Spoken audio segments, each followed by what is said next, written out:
Hello and welcome to MongoDB Quick Start with Python. MongoDB is one of the most popular and exciting database technologies around. Python is one of the most popular and fastest growing language there is. And these two technologies work great together, and that's exactly what this course is about. So we're going to quickly get started with MongoDB, write some code against it, and build some realistic applications. So the goal of this class is to teach you MongoDB. We assume you know a little bit of Python, but you'll of course pick some things up along the way if you don't know it already. And really, we want to get you going quick, hence the name, Quick Start.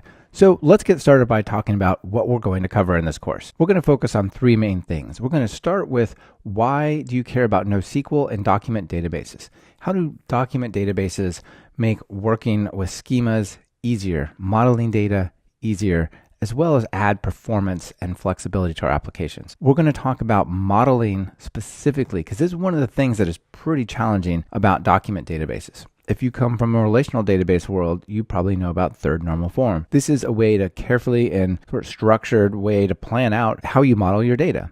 In document databases, you don't really have that. There's a lot more sort of flexibility in how you design things.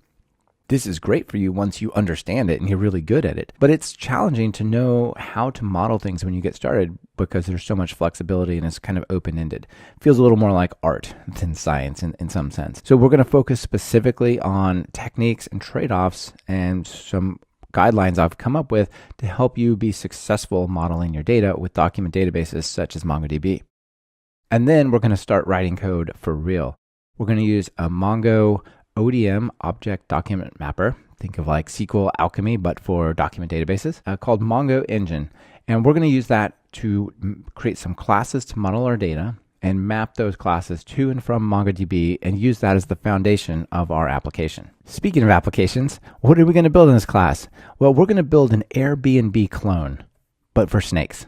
Okay, so we're going to build Snake BNB, and this allows you, when you're traveling with your snake, your pet snake, you don't want it to have to live out in the car or something like that. You want to get it a cage that it can live in, a proper snake cage where it'll be happy. So there'll be owners of cages who can put their cages up for rent, and snake owners, pet owners, who want to travel with their pets and have their pet have a place to stay. So we're going to create this sort of silly Airbnb knockoff clone, but we're going to model many of the operations you would see in real Airbnb on our application here. So it's going to be pretty rich in terms of data. As far as tools go, well, of course, we're going to talk about MongoDB, right? That's the database we're using. But you're also going to learn some other things that are pretty awesome in the course.